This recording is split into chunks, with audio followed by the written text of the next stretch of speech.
Παροχή μου ευλογημένη, η Αγία μας Εκκλησία, μέσα σε αυτήν την καινή ημέρα, την διακαινήσιμη εβδομάδα, εορτάζει, λίγο πριν το τέλος της, το πρόσωπο της Υπεραγίας Θεοτόκου. Και μάλιστα αυτό το πρόσωπο το ονομάζει ως ζωοδόχον πηγήν όλων των ανθρώπων. Είναι η πηγή εκείνη από την οποία αναβλύζει η ζωή. Η Παναγία είναι εκείνη που δέχθηκε τη ζωή, αφού δέχθηκε να υπουργήσει το μυστήριο της Θείας Οικονομίας, αλλά ταυτόχρονα είναι εκείνη η οποία προσφέρει σε εμάς όλους τους ανθρώπους αυτή τη ζωή. Και η ζωή μας είναι ο Χριστός. Γιατί ο ίδιος μας έχει πει, και το διαβάζουμε στην Καινή Διαθήκη, «Εγώ είμαι», λέει ο Χριστός, «η οδός, η αλήθεια και η ζωή». Και στην απόψινή Ιερά Ακολουθία, στους θεόπνευστους αυτούς ύμνους τους οποίους ακούσαμε, στο πρώτο τροπάριο της εορτής της Παναγίας, ακούσαμε να ονομάζεται από τον Ιερό Ερμηνοδό η Παναγία μας ως το εξ ουρανού μάνα, αλλά και ταυτόχρονα να είναι εκείνη που αποτελεί την παρθένο του Παραδείσου. Και οι δύο αυτές ονομασίες της Υπεραγίας Θεοτόκου έρχονται να ερμηνεύσουν αυτό που σηματοδοτεί ακριβώς η τιμή της ως ζωοδόχου πηγής του γένους των ανθρώπων. Όλοι μας γνωρίζουμε, ή οι περισσότεροι γνωρίζουμε, ή όσοι δεν το θυμόμαστε, ας το θυμηθούμε. Τι είναι αυτό το μάνα εξ ουρανού? Αναφέρεται στον αρχαίο Ισραήλ, ο οποίος πορευόμενος στη γη της Επαγγελίας, κάποια στιγμή βρέθηκε χωρίς τροφή, μέσα στην έρημο.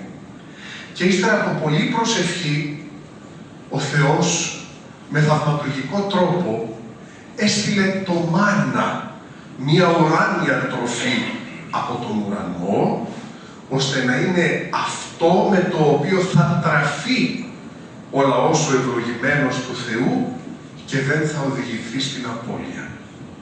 Η Υπεραγία Θεοτόκος είναι εκείνη η οποία καταπέμπει το μάνα εξ ουρανού, δηλαδή την ουράνια τροφή που δεν είναι άλλη από τον ίδιο τον Χριστό.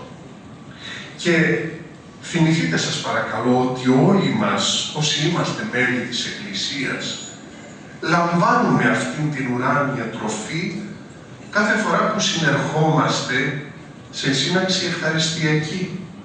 Κάθε φορά που ερχόμαστε στη Θεία Λειτουργία, λαμβάνουμε τον ουράνιο άρτο, δηλαδή τον Χριστό, τον κοινωνούμε και μέσα από αυτήν την κοινωνία του σώματος και του αίματος του Χριστού έχουμε ζωή, αποκτούμε ζωή, ζούμε πραγματικά.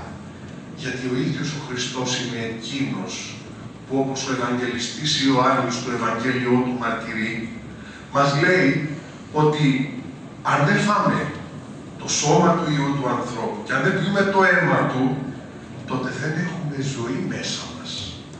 Ζωή λαμβάνουμε όταν βρισκόμαστε σε κοινωνία, σε ενότητα με τον ίδιο τον Χριστό.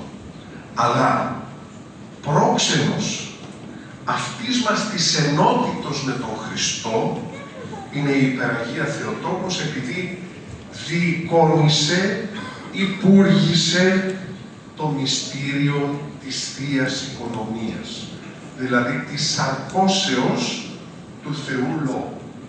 Και είναι εκείνη που γίνεται η παρθένος του Παραδείσου, διότι με μια ζωή που ήταν αφιερωμένη ολοκληρωτικά στο θέλημα του Θεού, η παρθενία της υποδηλώνει αυτήν ακριβώς την ολοκληρωτική της αφιέρωση στο Θεό έγινε αιτία της δικής μας της χαράς, της δικής μας της ζωής μαζί με τον Χριστό, αυτής της ζωοδόχου παρουσίας του Χριστού στη ζωή μας. Υπάρχει όμως και ένας άλλος λόγος για τον οποίο εδώ, μέσα στη διακαινήσιμη εβδομάδα, η Παναγία ονομάζεται ζωοδόχος πηγή. Όλοι γνωρίζουμε ότι αυτήν την εβδομάδα, αυτήν την καινούργια ημέρα της Αναστάσεως του Χριστού, πανηγυρίζουμε αυτό το μεγάλο γεγονός της πίστης μας. Δηλαδή, την εκ νεκρών έγερση του Χριστού μας. Ανάσταση σημαίνει κάτι που είναι παλαιό, φθαρμένο, να το ανακαινήσεις, να γίνει καινούριο. Ο Χριστός αναστήθηκε για να ανακαινήσει τη δική μας την ανθρώπινη φύση. Εμάς τους ανθρώπους που εξαιτίας της παρακοής μας, της ανυπακοής μας στο θέλημα του Θεού, βαδίζαμε σταθερά προς τον θάνατο, ο Χριστός με την Ανάστασή Του την έκανε να βαδίζει σταθερά προς την αιωνιότητα. Γιατί αληθινή ζωή στην Εκκλησία σημαίνει σχέση με τον σταυρωθέντα και αναστάντα Χριστό. Αλλά σε αυτή τη σχέση όλων μας με τον Χριστό, καθοριστικό ρόλο διαδραματίζει η Υπεραγία Θεοτόκος, η οποία, όπως ο συμβολιούχος της Θεσσαλονίκης, ο Άγιος Γρηγόριος ο Παλαμάς λέει, είναι η πρώτη που μαζί με τις μυροφόρες γυναίκες συνάντησε τον Αναστάντα Χριστό. Λίαν πρωί της μιας των Σαββάτων, τότε που μαζί με τις μυροφόρες γυναίκες και εκείνη πορεύτηκε προς το μνήμα του Χριστού για να τον περιποιηθεί με αρώματα και μοίρα, και όμως ήταν τον τάφο να είναι κενός, άδειος, και να ακούσουν το μήνυμα από τον άγγελο του Θεού ότι ο Χριστός ηγέρθη ούτε στην όδε, αναστήθηκε. Και ο Χριστός ανασταίνεται για να μην ξαναπεθάνει ποτέ και να γεννήσει και εμάς όλους με ζωή και Ανάσταση. Γιατί η Ανάσταση του Χριστού αφορά σε όλους μας. Ο Χριστός αναστήθηκε για να αναστήσει και εμάς μαζί Του. Χριστός εγερθείς εκ νεκρών, απαρχή των κεκοιμημένων εγένετων. Η Ανάσταση του Χριστού σηματοδοτεί την απαρχή της Ανάστασης όλων των κεκοιμημένων. Να, γιατί όλοι μας, κάθε φορά που ομολογούμε την πίστη μας, μέσα από το σύμβολο της πίστεως, τι ομολογούμε? Ότι προσδοκούμε Ανάσταση νεκρών και ζωή του μέλλοντος αιώνος.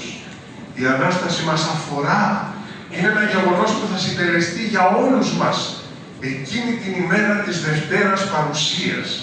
Η Ανάσταση είναι κάτι που η Παναγία, προσφέροντάς μας τον Χριστό, μας προσέφερε ως πολυτιμότατο δώρο και έγινε όντως η ζωοδόχος πηγή για όλους μας, γιατί εξ αυτής ευλάσπισε ο Αναστάς Κύριος μας. Να λοιπόν, γιατί τιμούμε το πανυπέρτιμο πρόσωπό της. Να, γιατί τιμούμε και προσκυνούμε την Ιερά της εικόνα, έχοντας την βεβαιότητα ότι όπως σύμφωνα με την δογματική διδασκαλία της Εκκλησίας μας ομολογείται, η τιμή μας αυτή, στο εικόνισμά της, επί το πρωτότυπο διαβαίνει και ασπαδόμεθα αυτό το ίδιο το πρόσωπο της Υπεραγίας Θεοτόκου. Γιατί εξ αυτής εγεννήθη ο Χριστός, ο οποίος ως άνθρωπος έπαθε, εσταυρώθη, έφτασε στα 3 βάθα του Άδου, αλλά και ανέστη τριήμερος για να μας χαρίσει ζωή και Ανάσταση. Και όλοι μας αδελφοί μου, στην πραγματικότητα, καλούμαστε να δούμε το πρόσωπο της Υπεραγίας Θεοτόκου ως το αληθινό μας πρότυπο. Γιατί μόνον έτσι θα τιμήσουμε ουσιαστικά το ιερό της πρόσωπο. Όταν αγωνιζόμαστε να πορευόμαστε στη ζωή, σύμφωνα με τον τρόπο με τον οποίο επορεύθηκε η ίδια η Υπεραγία Θεοτόκος, η οποία είναι ο κατεξοχήν άνθρωπος της Αναστάσεως, δηλαδή της ανακαίνησης και της εγκατάλειψης της οποιασδήποτε πράξης ή λογισμού που μπορούσε να την οδηγήσει μακράν του Θεού. Το είπαμε και πριν, ότι η Παναγία παραμένει διαρκώς αφοσιωμένη, αφιερωμένη στον Χριστό. Κοιτάξτε το ιερό της εικόνισμα. Και μόνον αυτό κρατά στην αγκαλιά της τον Χριστό, παραμένει ενωμένη μαζί Του, δεν χωρίζεται ποτέ από Εκείνον. Αυτό είναι το πρότυπο βίου το οποίο καλούμαστε να ακολουθήσουμε. Παραμένοντας στην Εκκλησία, ζώντας ενωμένοι με τον Χριστό, τρεφόμενοι με το τίμιο σώμα Του και το τίμιο αίμα Του και ζώντας σε ενότητα μεταξύ μας, όπως ακριβώς και ο Σεβασμιότατος Ποιμενάρχης μας είπε πριν από λίγο, έτσι καλούμαστε κι εμείς να ζούμε και να πορευόμαστε μέσα στη ζωή. Και με αυτόν τον τρόπο να παραμένουμε μακρά από τον θάνατο τον οποίο η αμαρτία επιφέρει στη ζωή μας κάθε φορά που την επιλέγουμε και να γινόμαστε άνθρωποι της Ανάστασης. Άνθρωποι που θα εγκαταλείπουμε την οποιαδήποτε φθορά και θα παραμένουμε προσιλωμένοι διαρκώς στον Αναστάντα. Ευχηθείτε, σεβασμιότατοι και θεοφιλέστατοι Άγιοι Αρχιερείς, να μας αξιώνει όλους μας η αγάπη του Αναστάντος Κυρίου μας Ιησού Χριστού και οι εκπαιδευτικές πρεσβείες της Υπεραγίας Θεοτόκου να ζούμε πάντοτε σε αυτό το χαρμόσυνο γεγονός της Ανάστασης του Χριστού.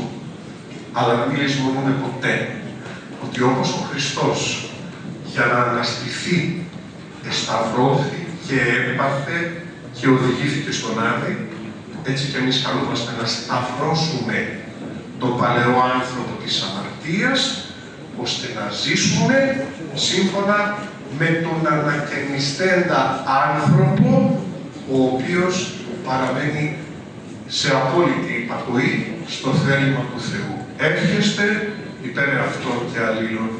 Αμήν.